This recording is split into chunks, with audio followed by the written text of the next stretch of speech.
Banzaj lidi, tady Majky.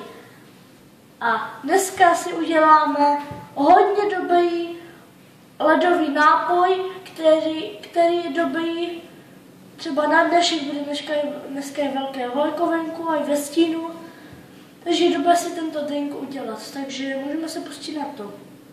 Takže, jestli máte doma SodaStream, nebo SodaStream, anebo si první věc, máte SodaStream, anebo si musíte koupit pérdivou vodu.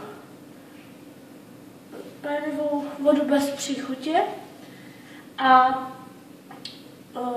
pak už to budete dávat, jak jsem to dělal já, jenom já tady mám SodaStream, takže používám tuto flaštičku, se otevře, tady se dá taková trubička, tam to dělá ty bublinky.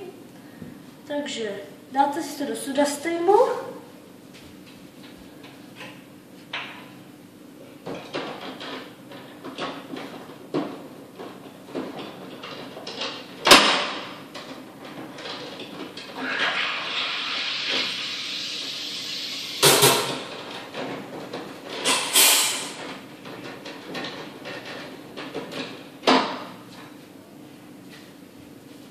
Tak, je to hotové. Vidíte, už je tam hodně bublinek a jak to tak je, když udělá takový zvuk, tak už to vytáhnete a prostě to tam nalejte. A teďka si vezmete nějaký sirup, to je jedno jaký, a nalejte tam trošku toho. Opatrně tam nedáte moc. Já si dávám tolik. Potom si to vemte, zavřete si to a zamíchejte si to. Tak, by mohlo stačit, ale pomalu otevírejte, vám to nevyprskne, protože to mohli...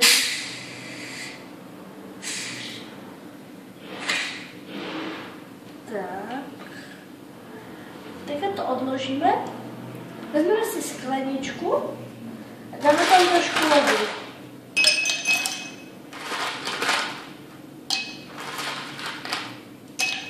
Tak, to by mohlo stačit. A teď to jenom zalejeme.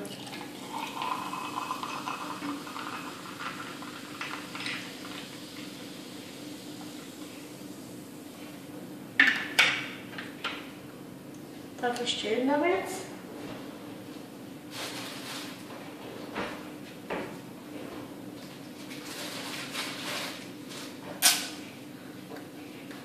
Tak a máte skvělý letní nápoj. Když je venku horko, tak je to úplně dělané, je to fakt dobré. Jo. Takže toto byl ledový nápoj, uvidíme se u dalšího videa a čau.